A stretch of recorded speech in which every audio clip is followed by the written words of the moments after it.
Welcome to Octane Mobile Gaming.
Welcome once again to the channel. This is Octane, your host, and we're going to take a look at the Dark Slayer deck for the next event. It's a chaotic killer deck, and we're going to jump right in.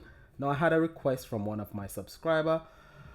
He was saying that one of his guildmate doesn't really know how to use high performance unit area. He's new to the game, so I'm going to go through some of the cards that can power up your deck, such as high performance unit area, circuit break Ilaria, Supreme Santa, so on and so forth. But we are going to jump right in and have a look at the deck first and foremost. So this is the ultimate form for this week's event. It's called Moon's Militant. The artwork is very nice. I really and truly love the artwork. It's absolutely brilliant. Probably use the artwork for my thumbnail. We're gonna take a look at what this card has to offer us. So it delays all enemies' attack by 1 turn and increases self-damage by 100% for 1 turn. Now, I've been saying it for some time now that most of these ultimate forms that we're getting, they are geared towards GVG. Not so much the events, but GVG. So network is kind of concentrating now on GVG. They are bringing out a lot of content that's geared towards GVG, and that's where they are earning a lot of their money on GVG. And you've got whales in the game. You might ask, what is a whale? A whale is a person who's got lots of cash to splash, so they spend their money on every single content that's within the game. Then you have people who are average spenders. Those are people who they'll get the VIP. When a good deck come out, they'll probably buy a few gem pack to ensure that they get the ultimate form. Some people might spend a bit more to take it up to 3 pink star, 4 pink star, or even 6 pink star. Those are average spenders. Then you get the people who are totally free to play, and they can compete relatively okay, but not at the top level. Now this card, if you get this card at 6 pink star, you would perform quite well in GVG. You might perform good in the event, but going forward in other events, this card is not really going to perform at the level you will expect it to, especially if you've got that 1 pink star, which most of us can only get it at 1 pink star, so as myself. So it's going to delay all enemies attack by 1 turn. That's something that you need in GVG. Increase self damage by 100%, helps you out in GVG, does a bit in the events as well, but not as much as 300% self increase or 250 or so on and so forth. It's got a 3 turn cooldown, which makes it absolutely superb for GVG, because most turn delay cards are 4 and 6 turn cooldown. This one is a 3 turn cooldown, which makes it really nice, such as you've got your high performance unit area, which is a 3 turn cooldown, which is quite nice. We're going to look at high performance unit area a bit later within the video. The passive, it's got 2 passive on board. The first, which is Eternal Darkness. At the start of each turn, it upgrades all dark power gems by 1 rank, as long as at least one enemy's turn count is 2. We are in a Slayer event, so the turn count is 2 at some point. At some point it's 1, but whenever it's at 2 turns, you will get a upgrade, and it does do a turn delay as well, so that enables you to actually get the upgrade probably twice. You'll get it 2 times consecutively when you activate the battle skill. So after you've activated battle skill, it starts at 3, then it goes down to 2. You'll get it those 2 turns. Then when it goes down to 1 turn, you will not get an upgrade. So just bear that in mind, that when the turn count is at 1, you will not get an upgrade, because you might forget that the enemy has to be at 2 turns to get that upgrade. Next passive is the one that creates the power gems. It creates 8 dark power gem 8s at the end of each turn. And the reason why it creates those 8 dark power gem 8s at the end of the turn, it's because at the beginning of the turn is where it upgrades all power gems by 1 rank. So if you're creating your power gems at the start of the turn, those power gems that you created at the start of the turn will be created after you have done your upgrade. So any cards that's going to create power gems at the start of the turn, those power gems are not going to get upgrade. It's only cards that create power gems at the end of the turn, those power gems will be upgraded. So just bear that in mind. Now, power gems that are created at the end of the turn, if you are in an event, a dark event, and you're using this card, if that event has got chaos, you will need to dispel chaos. Chaos will affect this passive that creates the power gems at the end of the turn, because chaos happens at the end of each turn, so it destroys all gems and power gems that's on the board at the end of the turn. So this one will be affected by chaos. This week we've got Flatline, and we have got Slumber. Now, Slumber is one that you want to dispel, but Flatline is something, it's primarily for GVG. That is the reason why, that's part of the reason why I'm saying that these cards are more geared towards GVG. It's only in GVG you really need to dispel Flatline, because if you get hit with Flatline and you revive, you lose all your battle skills. You don't want that, so you want to dispel Flatline in GVG. In the event, you don't really rely so much on revive unless your deck is extremely weak and you're going through a long fight. In Slayer event, the fights aren't really long because you've got people out there with some really powerful decks.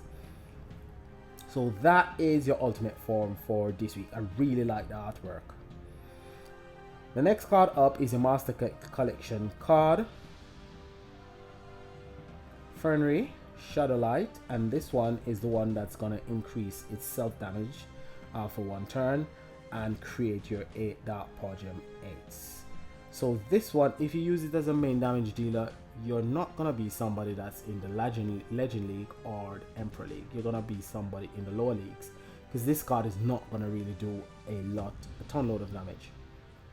Even though it's got the self increase, it can be useful for people who are just starting out in the game that are in the lower leagues. This one dispels Slumber as well.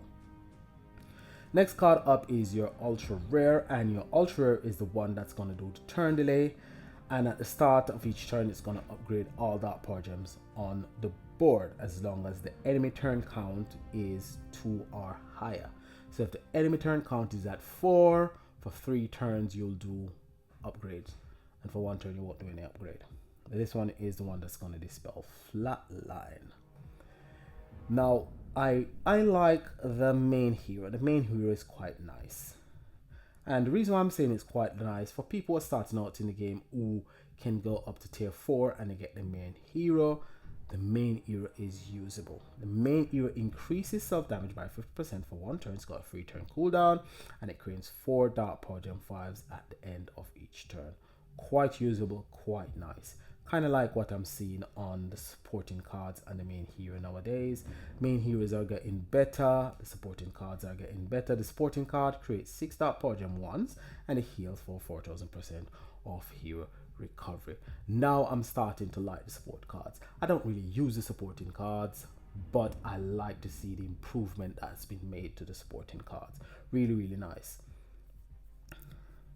So that is your deck for this week. Now, is it a deck that you should go deep for? That is a personal choice, and I like to say a personal choice because I just present the deck and I just say my personal take on the deck, because it is subjective. Each ultimate form that comes out each week is its application is subjective. Some people can think it's a brilliant card, some people can think it's a rubbish card, some people can think it's an okay card. Personally, I think it's okay. I don't think it's anything to write home about. I don't think it's something that you really need to have. I think it's something that is nice to have. Should you go deep for it? I wouldn't go deep for it. I'm not going deep for it. I wouldn't even craft this card, this ultimate form, if I had the coins, because for the last 6 weeks, I'm really and truly, well, 7 weeks. The last event was a water event. Wasn't feeling the ultimate form for the water event. Didn't feel any of the ultimate form for the last season, and I'm not feeling the ultimate forms for this season. So far, we are in the 2nd event of the season, and I'm really and truly, I'm not liking these ultimate forms that I'm actually seeing. They're not really that good. Now, let's look at some cards that you can use for the event. Let's go to my cards. Now, these are some really good cards that you can use for the event. Let's start with the cards that are going to give you the killer skill. Now, the killer skill for this week is Chaotic Killer. This one is the newest of the 3 historical cards. The first one would be Spirits United. Now, Spirits United is kind of nice. It's a bounty deck. It's the first, what would I say? No, it's not the first ultimate form that's a bounty deck, but it's the best that came out at the time. It was really good. Didn't get it when it first came out. I got it a year after, but it's nice to have. I mean, it's been superseded by Jade Agent, but it was quite good while it lasted. So this is Spirit United. It came out around about the time when we had these status where you create gems, and if you had the status active, you'd create power gems. So it spawns 7 dark gems. If the hunt is active, it spawns 7 power gem 4s instead. Didn't really like those sort of status. 1 turn cooldown deck it is, and it cleanses up to 4 enemies debuff from a hero at the beginning of the next turn. Creates a power ultimate gem. Ultimate gem is absolutely useless. It's a relic, and it's something that we don't really rely upon anymore within the game because it's been nerfed. Vanquishing Vagabonds. Now this one is better than the previous one. Spirits United, it creates 4 Dark Power Gem 5s plus 1 more per 50 Chaotic Killer intensity. Now we all know that these cards have been nerfed. The fact that the newer ultimate forms doesn't produce any intensity means that these cards, in combination with the newer ultimate forms, will not benefit from newer ultimate forms. I believe Network should have never removed that from the newer ultimate forms. It should never remove the ability of the new ultimate forms to actually produce intensity, because we have so many cards within the game that rely upon intensity, unless they're telling us that forget about your past ultimate forms, start to buy new ultimate forms, which is a smack in the face. Anywho, let's move on. It's got 2 turn cooldown. When beginning a turn with 10 or more dark gems on the board, it increases self attack by 100%. Now, attack and damage is different, and I'm treating this video as I'm talking to people who are just joining the game or just starting out in the game and they don't understand too much about the game as a whole. So for those of you who know a lot about the game, just bear me and let me explain all these stuff to the people who are looking for these information. I've been trying to make videos for news people who are just starting out in the game, but it's quite difficult with all of these changes. As soon as you make a big video, before you can post it, Network changes something, so you have to go and make that video again, so it becomes very, very tedious and stressful. So attack is added onto everything, but damage is calculated after everything. Let me repeat that again. Attack is added onto everything. So attack is added to your basic damage, your basic stats. That's the stats at the front of the card. It's added to that. It's added to the affinity bonus. It's added to the event bonus. It's added to all the boosts that you've got on your cards and all that. It's just added together and you get your damage. But when you put damage in combination with attack, the damage takes all of that's been added together and it multiplies it, so you get a bigger bang for your buck. So that's how attack works. So the attack on this card is not really going to give you a massive bang for your buck. This one will not dispel anything within the event, because these cards are older cards. These cards came out before Slumber, but you do have older cards that display Flatline, because Flatline has been around for eons. Now this is Knight of the Round. Knights of the Round bears kind of the same similarity as the current ultimate form. The only difference between this card and the current ultimate form is that it doesn't increase damage. It doesn't increase self damage. It gives you a attack boost. So it upgrades all dark power gems by 1 rank now and at the start of the next turn. It increases self attack by 75% for 2 turns. Now 75% attack is far less than 100% damage. It's got a 2 turn cooldown. This hero cannot be silenced, so this hero cannot be silenced by Mute or Slumber or any of those ones that would silence other cards. This cannot be silenced.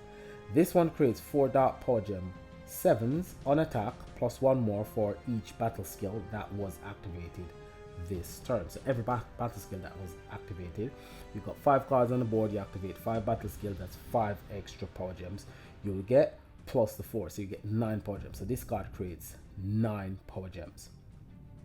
It also permanently resists 10% of damage taken from enemies. This one doesn't dispel anything within the current event. So those are your 3 historic cards that's going to give you your killer skill. The best of the 3 is Knights of the Round. Now some cards that you can use in the game. Freedom Fighters used to be a brilliant card. I've got that 6 pink star. It's awoken 5 times, but believe me, it is absolutely useless because it's been stealth nerfed more than once. So it's not as good, not as powerful as it used to be, but it's still useful, can be used. This is the most recent of the ultimate forms that we've got in the collection. Rebel sorry, um Rebel Rave, and this one creates 12 dark power gem 8s and unleash a copy of this hero's strongest attack this battle, targeting one enemy when ambushing. When ambushing, it increases self damage by 120% for one turn instead of unleashing the attack. So the first time you'll use this battle skill, it will increase self attack by 120%. That's only on the first time you use the battle skill. Every subsequent attack after that, it will just copy the biggest damage that it's done. This card can be really nice, can be really useful if you've got that 6-wing star and you can do, say, 90 quadrillion. It will repeat that 90 quadrillion unless you do a bigger damage. So this card is quite nice, quite useful as well. It's got haste, which is quite useful. It's got revive, which is quite useful. So it's a nice card to have. It's a nice card to use. Can be used as a main damage dealer. This one's Striped Sovereign is the one that we got during the Chinese New Year. This one creates 7 dark power gem 8s now and at the start of the next turn and increase Dark Slayer's damage by 150%. So this is one that's gonna give a boost to all your cards on your deck. When ambushing, it reduces damage taken by 40%. That's quite good. It's got a 2-turn cooldown, so this works quite nice with this one because this one is got a 2-turn cooldown. This one, however, has got a 2-turn cooldown. So these 3 cards are 2-turn cooldown. Now, Steadfast Sleuth is an older card. It's Immortal Killer, just like this one. This one is an Immortal Killer. This one is an Immortal Killer, and these 3 cards are Immortal Killer. So these ones can be used in combination high performance unit area. So let's talk about Steadfast Sleuth. Is a card that for a very long time I didn't have it. I managed to get it and I really enjoy this card. It creates 4 dark power gem 6s. It heals for 4000% of your recovery and increases Dark Slayer's attack by 80%. Not a lot. It's got a 1-turn cooldown. Works really well with the 3 cards that I just mentioned because they've got 2-turn cooldown. But the good thing about this card is whenever hero activates an attack or damage buff, it creates 2 additional dark power gem 6s. It can create up to a maximum of 12 additional power gems. So in combination with the 4 that it creates with its battle skill, it could possibly create an extra 12 power gem 6s. Really nice. Creates quite a bit of power gem. Wonderland Warriors is it's not that old. It came out last year, but it's kind of like the last dark ultimate form that we got, the ultimate form that we got in the last Dark Commander event, where the boost goes all over the place. It's just chaotic. This one is kind of chaotic. What it does, it creates 6 dark power gem 6s. It increases self attack by 100% for 1 turn and gain the cryptic advice buff for 2 turns, creating 10 dark power gem 6s on attack. Now it's got 2 passive, one is a revive and one is Shashai Mischief. If Cryptic Advice is active, something curious and powerful occasionally happens on attack. And that's why I said it's kind of chaotic, because it doesn't happen all the time. But when it does happen, it gives the card or it gives the deck a really decent bang for your buck. It doesn't happen all the time. These are some cards that you could use. Custodian of Fate. Now, Custodian of Fate has got the ability to reset its battle skill, but it's not like Bewitching Conjurers. Now, with Bewitching Conjurers, Bewitching Conjurers resets its battle skill as long as you get a Gem Crush. With this one, if you start your turn with 5 or more Dark Power Gem 4s or higher, then refresh this hero. Refreshing fills this hero's skill charge and resets the cooldown so their battle skill can be used immediately.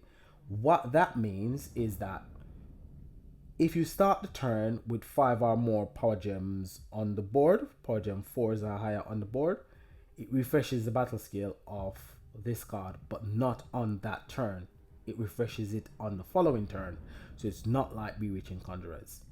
So it's quite frustrating using this card if you think that you're going to use its battle skill twice on that turn. It doesn't work that way. But its battle skill creates 6 Dark Power Gem 6s and massively increases the drop rate of Dark Gems, increases Dark Slayer attack by 40%. Really old. Dispel 1 enemy buff and cleanses 2 debuff, can be reset. As I said, it doesn't reset on that turn.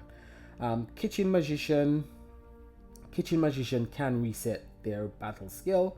That is quite nice. However, we haven't got a card in the Dark Slayer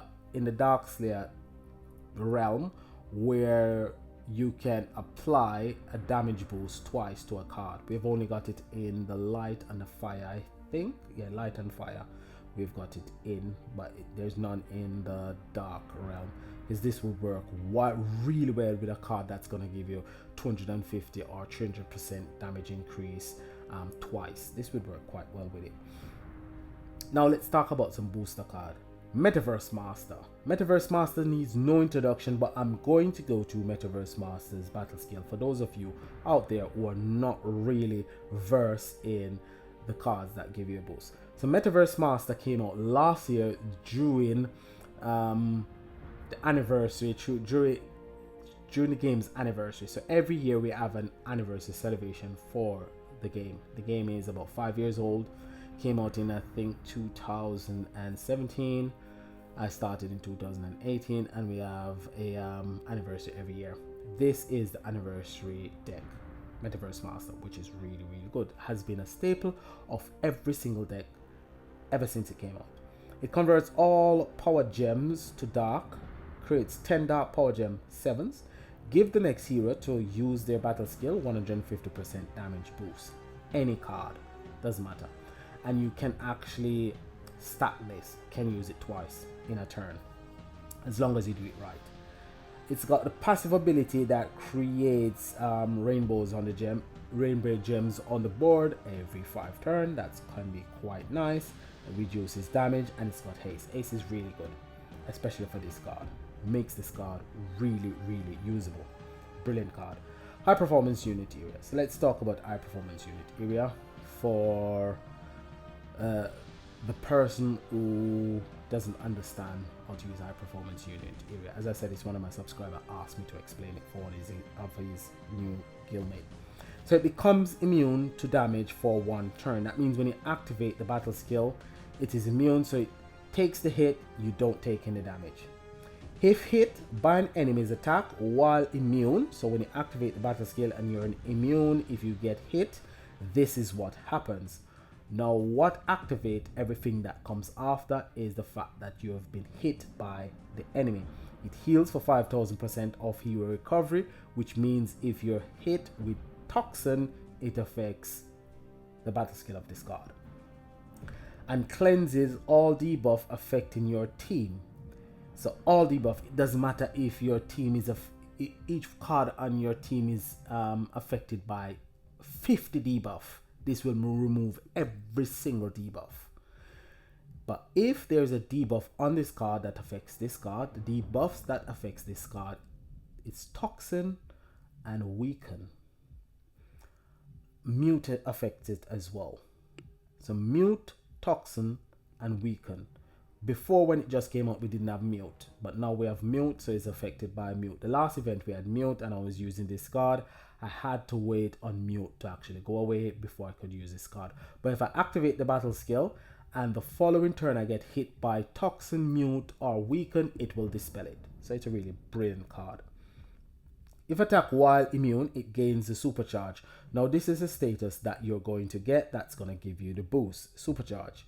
It gains 25% damage reduction for free turn, supercharge pop certain skills, and increase in mortal killer's attack by 2500%. So any card that's an immortal killer, it doesn't matter if it's light, dark, water, earth, it doesn't matter. As long as they're immortal killer, it will get that 2500% attack boost, which is quite a decent attack boost.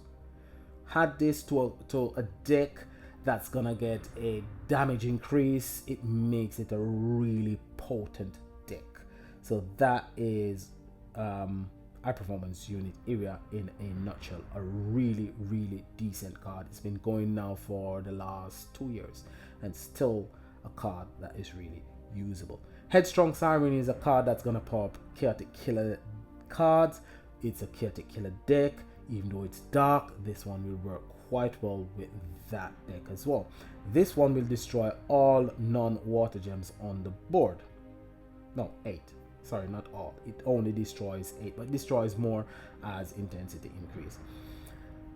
Okay, it heals for 700% of your recovery per gem destroyed. Moderately increase drop rate of water gems. For free turn, this effect increase with every stock of chaotic killer intensity. It creates 6 water power gem 4s plus 1 per 100 chaotic killer intensity. It destroys 2 non-water gems whenever this hero attacks. So whenever it attacks, it destroys 2 non-water gem. But this is the pièce de résistance. Streamlined advance. If 16 or more water gems are on the board, it increases chaotic killer attack by 1600%. So as long as you've got 16 or more water gems on the board, you'll get that passive that kicks in. So you have to use this in combination with something that's gonna spawn water power gems or water gems on the board, and that will make this card it will do your chaotic killer deck a world of good. Let's look at some other cards. Those are some off finished deck. So let's look at other cards that you can use. So let's look at the likes of Circuit Break Illyria, which is an arcane killer card. So it will boost all arcane killer cards that's on the board. Circuit Break Illyria. Now Circuit Break Illyria is a bit different from High Performance Unit area. It's just like Supreme Santa. Supreme Santa has got the identical battle skill, so I'm going to explain this one and then I'm going to show you Supreme Santa. It increases arcane killer's attack by 200% plus an additional 10% for every 20 arcane killer intensity. That's the basic it does. So for every 20 arcane killer intensity, it increases that 200% by 10%. So if you've got 20 arcane killer intensity on the board, it will be 210%. Another 20, so you got 40 arcane killer intensity, it will be 220%, and so on and so forth. It rises until it reaches its maximum. It's got a maximum, and the maximum is 565%. That's where it stops. You don't get any more increase after 565, and you get the 565 when you get to about 760 780 intensity. That's when you get 565%. But you can increase this way beyond that. So if you've got 8 or more fire gem 1s or higher on the board, this is increased by 10. So say you've got the maximum intensity, which I said is round about 740 to about 780 intensity.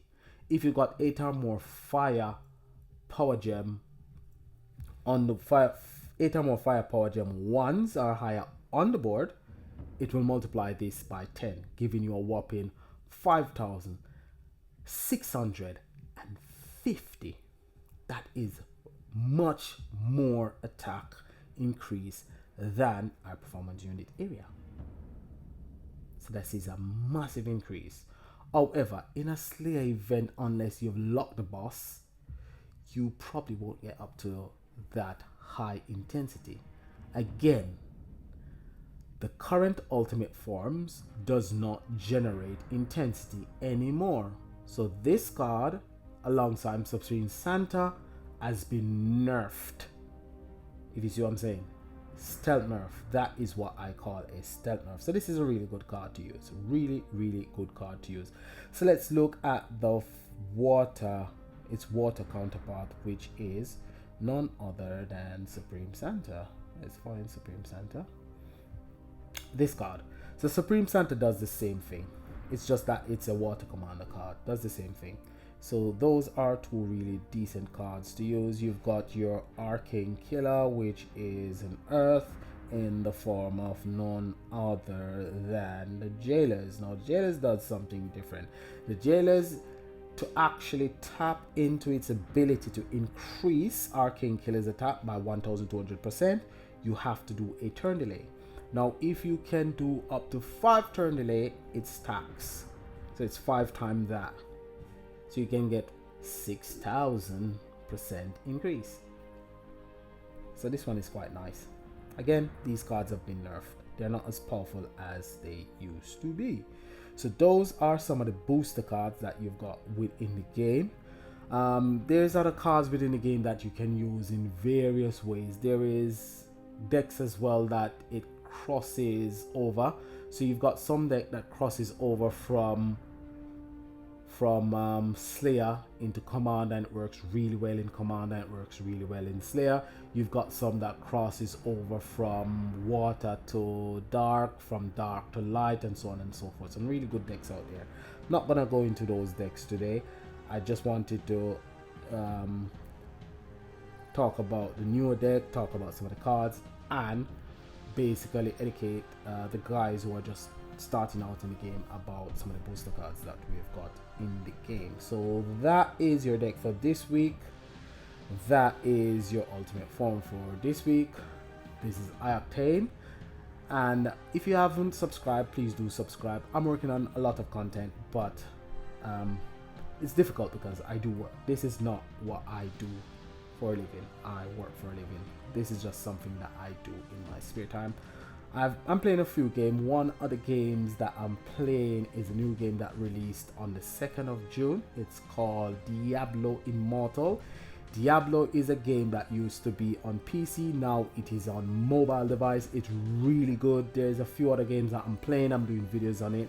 You saw the video that I released last week on Chess Royale. I'm gonna release one on Diablo, and then there is a few other games that I'm gonna do videos on as well. So look forward to those videos. I'm gonna try and upload at least 3 to 4 videos a week from here on in. Tomorrow might do the possible deck combination. I don't really enjoy doing possible deck combination anymore because the decks aren't as enjoyable or as powerful, or as they're not what I like anymore. The game has changed so much. I'm not enjoying the game anymore. I'm not enjoying the decks anymore. So like, subscribe. If you've got a question, you can leave it in the comment section below. If you've got a suggestion, leave it in the comment section below. This is iOctane saying peace and enjoy the rest of your day. Thanks for watching. Bye for now.